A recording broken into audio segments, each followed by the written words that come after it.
आह भी भर लें तो हो जाते हैं बदनाम, वो कत्ल भी करें तो चर्चा नहीं होता। हम आह भी भर लें तो हो जाते हैं बदनाम, वो कत्ल भी कर लें तो चर्चा नहीं होता। कौन कह रहा है ऐसा?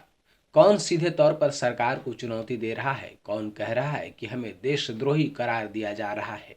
लगभग -4 डिग्री का तापमान एवं एक 58 वर्षीय व्यक्ति इस ठंड में, बर्फ में पर्यावरण की चिंता को लेकर आमरण अनशन पर बैठ जाता है। वह भी एक दो दिन नहीं, बल्कि पूरे 21 दिनों तक यह आमरण अनशन जारी रहता है। एक और देश में जहां राजनीतिक चर्चा चल रही है, वहीं देश का एक हिस्सा ऐसा भी है जो अपने हक की लड़ाई हेतु लगातार आमरण अनशन कर रहा है। आखिरकार क्यों इस देश के एक हिस्से में ऐसा किया जा रहा है, और वह कौन है जो -4 डिग्री के तापमान में, बर्फ में 21 दिनों का आमरण अनशन कर रहा है? देखिए यह खास रिपोर्ट। आपने 3 इडियट्स हिंदी फिल्म देखी होगी। उसमें आमिर खान ने फुंसुक वांगडू नामक एक नवाचारी युवक की भूमिका निभाई थी, जो शिक्षा व्यवस्था को सुधारने की बात करता है, जो नवाचार के माध्यम से बच्चा को तकनीकी सिखाने की बात करता है। और अंत में एक नवाचार स्कूल भी दिखाया गया है, जहां आमिर खान जो कि फुंसुक वांगडू की भूमिका में थे। लेकिन ये फुंसुक वांगडू का रियल नाम रियल जीवन में सोनम वांगचुक है। सोनम वांगचुक इस दौरान वैश्विक स्तर पर चर्चा में है। उन्होंने महात्मा गांधी के सत्य एवं अहिंसा के बताए रास्ते पर चलते हुए लद्दाख के विभिन्न मांगों को लेकर लगातार 21 दिनों का आमरण अनशन किया हुआ है। लद्दाख को पूर्ण राज्य का दर्जा देने, साथ ही 6वीं अनुसूची में शामिल करने सहित पर्यावरण एवं लद्दाख को लेकर कई मांग रखी है। लेकिन आमरण अनशन की जरूरत क्यों पड़ी? क्यों सोनम वांगचुक को ऐसा कदम उठाना पड़ा? आइए देखते हैं पहले यह वीडियो। मैं कुछ शब्द हिंदी में कहना चाहूँगा हमारे साथी जो लद्दाखी नहीं समझते हैं या जो ऑनलाइन हों और लद्दाखी नहीं समझते उनके लिए। तो आज यहाँ पर पूरा लद्दाख एक तरह से सम्मिलित हुआ है, एकत्रित हुआ है। यहाँ कारगिल से लोग आए हैं, कल 2 दिन का सफर करके कारगिल से आईएसके के लीडर्स आए मिलने के लिए। आज यहाँ बहुत हैं। वैसे ही जंस्कर से आए हैं, नुब्रा से, चंतन से, हर जगह से आए हैं एक आवाज के साथ कि लद्दाख का संरक्षण हो, 6 शेड्यूल में हो, और सिर्फ लद्दाख ही नहीं पूरे हिमालय के पर्वतों का संरक्षण हो। कभी कभी कोई मुझे पूछते हैं कि आपका ये कोई पॉलिटिकल तो नहीं है, तो मैं ये कहूंगा पॉलिटिकल जिसे अगर हम पार्टी पॉलिटिकल कहें तो इसमें सवाल ही नहीं है, क्योंकि हर पार्टी का इसमें हाँ है, किसी का ना नहीं है। बीजेपी पार्टी का तो ये हमेशा चुनावी मुद्दा रहा है नंबर 1, बल्कि हमारे एमपी साहब ने ही हमें इसका रास्ता दिखाया था 6 शेड्यूल का। तो जहां एक वादा हुआ है चुनावी मैनिफेस्टोज में, और फिर law ministry, home ministry, tribal ministry, सब ने हमें आश्वासन दिलाया था कि लद्दाख को 6 शेड्यूल में लिया जाएगा। तो फिर इसके अगेंस्ट कौन है? कैसा कंट्रोवर्सी, कैसा पॉलिटिक्स? ऐसा कुछ पॉलिटिकल नहीं है। अगर हम कहें कि पॉलिटिकल है तो ये हो सकता है अभी कि सब लोग मिलकर लद्दाख की बेहतरी चाहते हैं, थोड़े नाखुश हैं जिस तरह का यूटी मिला, क्योंकि हमने सोचा था ये यूटी जम्मू कश्मीर से तो बहुत बेहतर होगा, लेजिस्लेचर के साथ होगा, लोगों की राय, लोगों की ख्वाहिशों से चलेगा लद्दाख की उन्नति। वैसा नहीं हमें दिख रहा है। ये यूटी विदाउट लेजिस्लेचर है, और इसलिए हमारा कोई काबू नहीं है क्या काम होता है और नहीं होता है।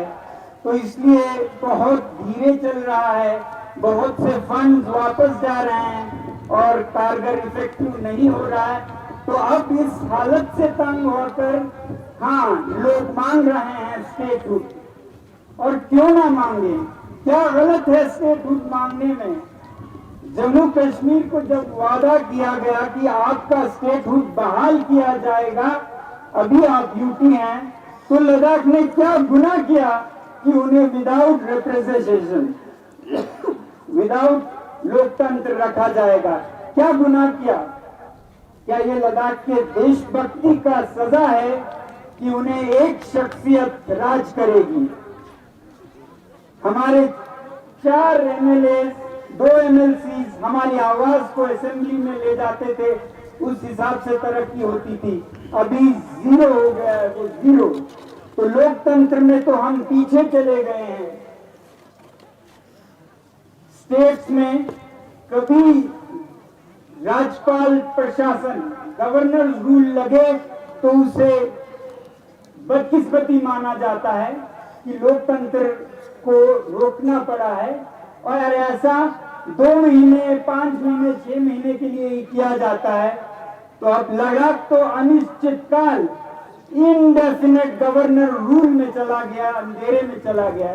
तो इसलिए स्टेटहुड की मांग करना कोई बुरी नहीं बात नहीं है। आप लोगों का क्या ख्याल है? स्टेटहुड को लद्दाख, भारत सरकार को एक इनाम के तौर पर लद्दाख को देना चाहिए, जो लद्दाख ने हर जंग में भारतीय सेना का साथ दिया। जिस ईमानदारी से यहाँ हर चीज चलता है, लद्दाख से बाकी भारत को सीख लेनी चाहिए। तो हमें भी लोकतंत्र का तो एक हक बनता है, यहाँ की लोकतंत्र को आप न ले जाएं, सिर्फ ये कहेंगे हम।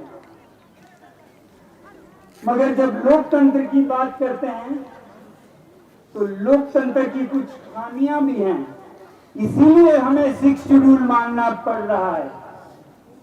लोकतंत्र में हमारे नेता सिर्फ 5 साल का देखने के लिए मजबूर होते हैं या प्रशिक्षित होते हैं, कंडीशनड होते हैं।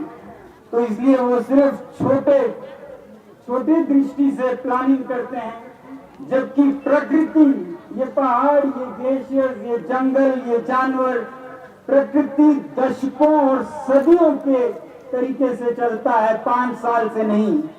तो लोकतंत्र में नेता कभी कभी गलत फैसले करके विकास के नाम पर उद्योग जहां भी लगा देते हैं, कुछ भी नदी को, जंगल को, पहाड़ को इधर का उधर कर देते हैं और विकास के बदले विनाश कर बैठते हैं। 2-4 लोगों को खुश करने के लिए वो जनता का सदियों तक का विकास नहीं, विनाश कर बैठते हैं। तो ऐसे में जरूरी है कि ऐसे संरक्षण हो जिसके वजह से ये हिमालय के पर्वत बचे रहें। शॉर्ट साइटेड आज और कल का सोच के इसका शोषण ना हो, एक्सप्लॉइटेशन ना हो। तो इसलिए हम 6 शेड्यूल में संरक्षण की मांग कर रहे हैं, ताकि ये लद्दाख और हिमालय के ग्लेशियर बने रहें, सिर्फ लद्दाखियों के लिए नहीं। आपको याद रखना होगा कि ये जो हिमालय के ग्लेशियर्स हैं वो लद्दाख नहीं बल्कि पूरे उत्तरी भारत के लोगों का पानी है। 100 करोड़ लोग इस पर निर्भर करते हैं, तो उनके लिए भी इसको बचाए रखना बहुत जरूरी है। कभी कहते हैं कि क्यों संरक्षण करें हम, ये लद्दाखी क्या मांग रहे हैं? नहीं, ये आपके लिए भी मांग रहे हैं और हमारे संविधान के मुताबिक एक बात मांग रहे हैं। भारत का संविधान इतना सुलझा है, इतना अग्रगामी है कि ये एक विविधता में एकता, यूनिटी इन डाइवर्सिटी को सिर्फ टॉलरेट नहीं करती है, सहती नहीं है, बल्कि प्रोत्साहन देती है, संरक्षण देती है। और इसीलिए हमारे पुराने जो विद्वान थे उन्होंने संविधान बनने के समय आर्टिकल 244 उसमें शेड्यूल 5, शेड्यूल 6 रखा होगा तो सोच के रखा होगा ना कि ऐसे जनजातियों को, ऐसे क्षेत्रों को, इलाकों को संरक्षित रखना चाहिए। तो फिर जो संविधान में है उसकी अगर शांतिपूर्वक मांग की जाए तो क्या वो जुल्म है, क्या वो जुर्म है? आप बताइएगा। क्यों आज 6 शेड्यूल का बोलना एक जुर्म देखा जा रहा है? 6 शेड्यूल बोलने वालों को हिरासत में ले रहे हैं, FIR हो रहे हैं। अरे यही तो हमारे आज नौजवानों को कहीं वो स्टेडियम में 6 शेड्यूल बोलने पर पुलिस पकड़ के ले जाती है, कोई फेसबुक पे कमेंट दे या कमेंट अप्रूवल दे उन पर FIR हो जाता है। ऐसे जुल्म और सितम में एलिमिनेशन शुरू हो जाता है। और जब लोगों को नौकरियां नहीं मिले, बच्चों को 12,000 की उम्मीद करते हुए 250-300 निकले हैं, वो भी पुलिस में, जो कि शायद दमन के ऑपरेशन में काम लाए। तो ऐसे हालात में एलियनेशन शुरू होता है जब युवा बेरोजगार हो और जुल्म हो, और दूसरी तरफ संवैधानिक मांग को एक जुर्म की तरह देखा जाए। तो ये ना कीजिएगा। आपके ही किए गए वादे को याद दिलाना आज जुर्म हो गया है। अगर इतना जुर्म होता तो हमें पहले ही बता देते। आप पहले ही वो मैनिफेस्टो में नंबर 1 पे नहीं रखते तो हमें भी समझ आता कि ये तो देशद्रोही नारा हो सकता है। अब जिस सरकार ने इसको पहले नंबर पर खुद रखा हो, उसका नाम लेना जुर्म कैसे हो गया, मैं समझ नहीं सकता हूं। तो इसलिए हम दूरदर्शिता से काम लें। मुझे उम्मीद है कि आज की हमारी आवाज हमारे प्रधानमंत्री जी तक, हमारे गृह मंत्री जी तक पहुंचेगी, क्योंकि पहले ये निचले स्तरों पर रह के पहुंचती नहीं थी, और वो इस पर गौर करेंगे और हमारे नेताओं को टेबल पर डायलॉग के लिए बुलाएंगे और जल्द ही इस पर एक फैसला कुन बातचीत होगी। ये हमारी बहुत बहुत बड़ी उम्मीद है। हम डेवलपमेंट के अगेंस्ट नहीं है कि लद्दाख को संरक्षण करके यहाँ कोई इंडस्ट्री नहीं आए। अगर बेहुदा बिना किसी कंट्रोल के इंडस्ट्रीज आए और उसमें लद्दाख के लोगों का कोई भागीदारी ना हो, उसका हमें डर है। कहीं माइनिंग हो, कहीं खनन हो और उसमें लोगों का, स्थानीय लोगों का कुछ ना चलता हो। एक शख्सियत लेफ्टिनेंट गवर्नर के खुश होने पर कुछ भी करना मुमकिन हो तो ऐसा ही होगा, और कुछ दिनों में न लद्दाखियों के लिए ये पानी बचेगा, न दिल्ली के लिए, न चंडीगढ़ के लिए, न लखनऊ के लिए, न पटना के लिए, न कलकत्ता के लिए। तो ये किसी के हित में नहीं है। इसलिए हम चाहते हैं कि इन्हें संजोए रखा जाए और बचाए रखा जाए, और लद्दाख के 6 शेड्यूल के इस मांग को पूरे भारत से समर्थन हो, और मुझे खुशी है कि ये समर्थन है भी। तो हम अगर यहाँ पर कोई इंडस्ट्री आए तो हिल काउंसिल के सहमति से आए, जिस पर लोगों का बागडोर हो। तो हम विकास के खिलाफ नहीं हैं, हम किन्हीं लोगों के खिलाफ भी नहीं हैं, अंदर के बाहर के लोग, ऐसे हम नहीं देखते हैं। मैं तो ये कहता आया हूं कि लद्दाख को बाहर से बचाएं तो ठीक है, लद्दाख को लद्दाख के लोगों से कौन बचाएगा? लद्दाख के लोगों को भी मैं कहता हूं हमारा जीवन शैली भी ऐसा हो कि यहाँ के प्रकृति को हम विनाश ना करें। तो मैं हमेशा ये कहता रहा हूं, आज मुझे आप वाह कर रहे हैं, जिंदाबाद कर रहे हैं, कल को शायद मुझे आपको भी अपोज करना पड़े अगर आप इन प्रकृति को, यहाँ के माहौल को बिगाड़ेंगे। तो मैं तो हमेशा आवाज उठाता रहूंगा। तो लद्दाख को लद्दाख के लोगों से भी बचाना होगा। जहां तक बाहर के लोगों की बात है तो मैं समझता हूं बहुत डिस्कशन में हो सकता है। जैसे मेघालय में मैंने देखा कि एक पुलिस बाजार नाम का एक एरिया है जिसमें 6 शेड्यूल अप्लाई नहीं होता है, वहां पर बाहर के लोग भी आके अपना बिजनेस चला सकते हैं। ऐसे ही यहाँ भी एक सीमित क्षेत्र हो सकता है जिसमें कहीं से भी लोग आए, मगर वो हर घाटी में, हर गांव में, हर पहाड़ में न जाएं। तो ऐसा कुछ देखा भी जा सकता है। मगर यहाँ लद्दाख में जब हम बचाने की बात करते हैं तो मेरी जाती राय तो ये है कि जब बात चले चमतम की नाजुक पर्यावरण की, पांगोंग की, सोमोरिरी की, तो शायद लेह के लोगों को भी ये मुमकिन नहीं होना चाहिए वो जहां भी कुछ भी कर लें। तो लद्दाख को लद्दाखियों से भी बचाना होगा और वो 6 शेड्यूल देता है। लेह के लोग आज जाके जंस्कर को बिगाड़ दें, उस पर भी रोक होनी चाहिए। लेह के लोग करगिल में तबाही मचाएं, उस पर भी रोक होनी चाहिए। और कारगिल के लोग लेह में आके मनमानी करें, उस पर भी रोक होनी चाहिए। और वो 6 शेड्यूल में है। इलाके को बचाते हैं सबसे और सबके इलाकों को संरक्षित करता है। तो इस तरह से हम किसी के खिलाफ नहीं हैं, हम संरक्षण के पक्ष में हैं, विपक्ष में किसी के नहीं हैं। ये मैं कहना चाहता हूँ आप लोगों को। अब ज्यादा ना कहते हुए आखिर मैं ये कहूंगा कि ये एक सांकेतिक अनशन था 5 दिन का। बहुत लोग पूछते हैं अगला क्या है आपका कदम।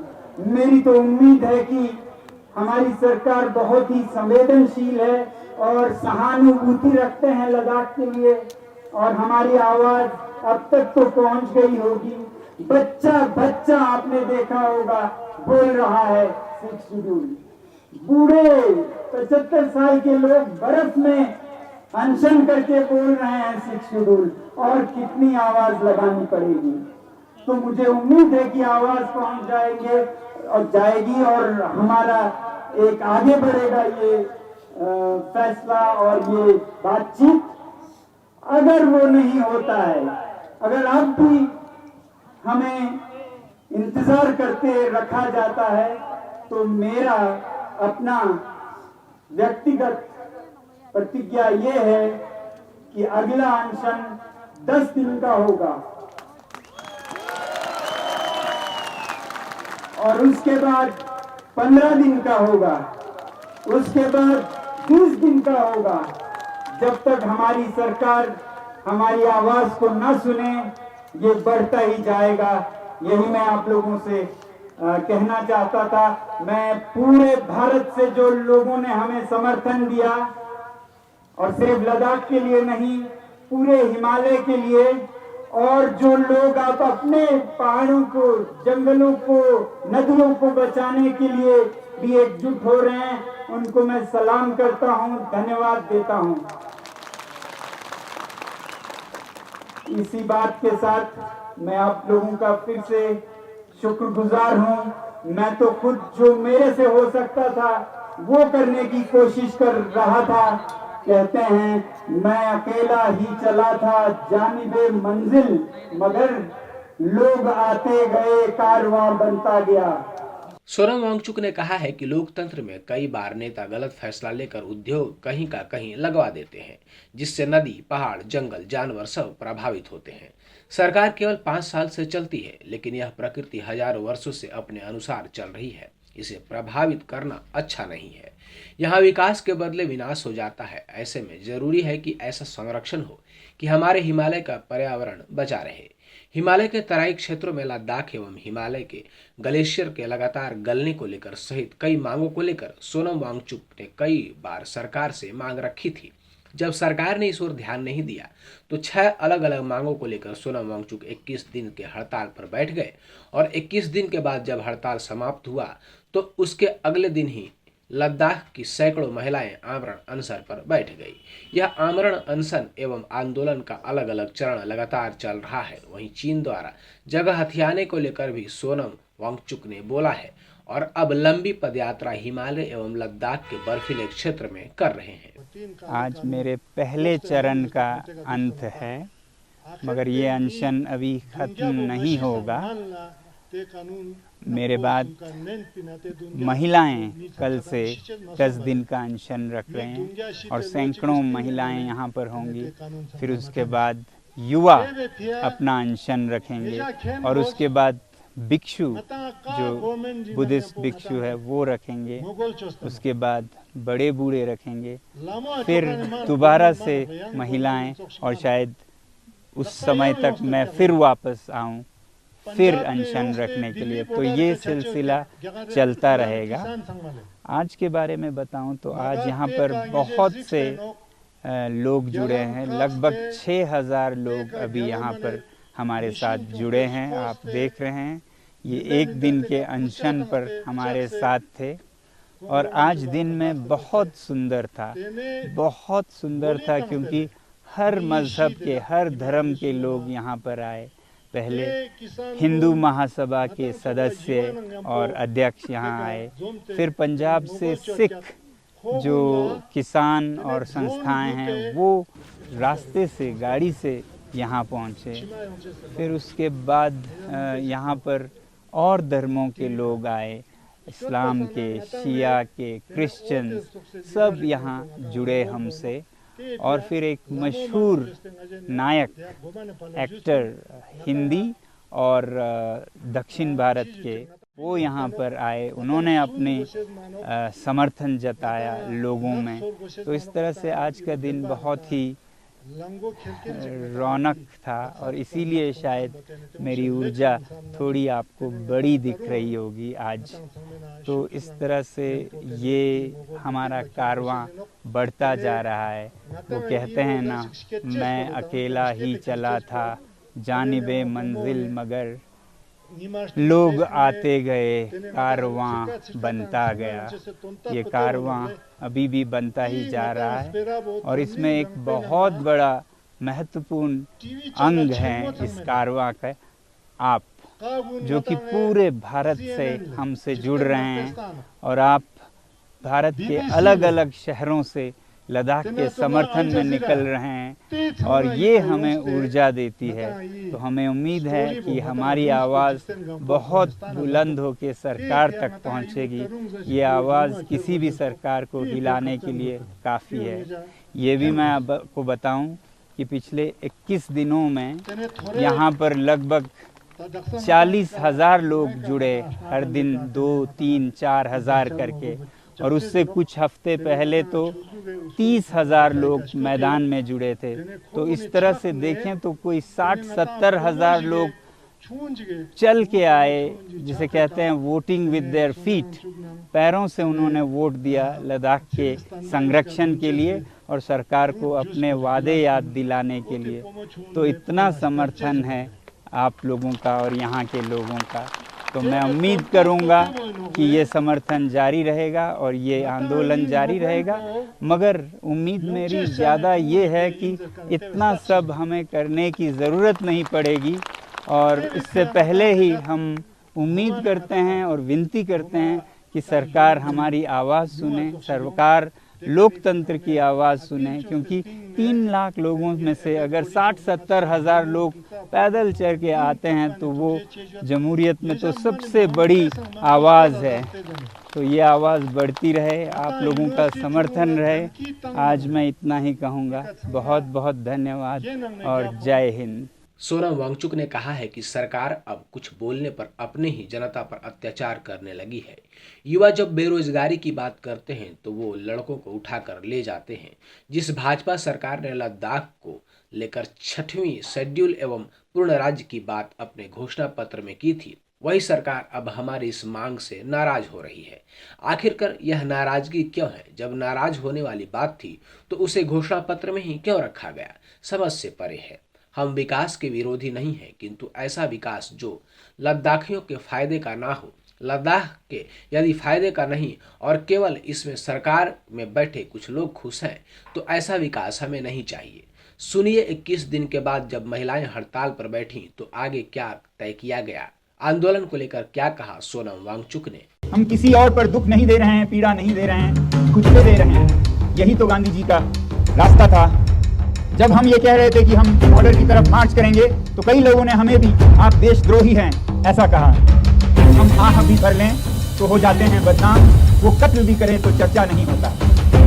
जो 4000 स्क्वायर किलोमीटर चीनियों को सौंप दे, चर्चा नहीं होती। गांधी जी ने जैसे नमक का मार्च किया था दांडी तक, हम टंग मार्च करेंगे। हम इन्हीं चरवाहों के साथ जाएंगे, वो हमें दिखाएंगे कहां तक हमारे चरागे थे, आज कहां पहुंच गए हैं। जेल बरोध आंदोलन के लिए मैं कहूंगा तैयार रखें अपने जेलों को, खाली साफ करके हम आ रहे हैं। जरूरत पड़े तो लद्दाख में भी असहयोग आंदोलन होगा आने वाले हफ्तों या महीनों में। जो यहां पर सरकार है वो पैरालाइज हो जाएगी, अपंग हो जाएगी। क्यों हम ये आंदोलन कर रहे हैं? बचपन में हमें सिखाया गया था कि अपना हक मांगना सीखो, अपना हक लेना सीखो, मांगने से भी ज्यादा लेना सीखो जो आपका हक है।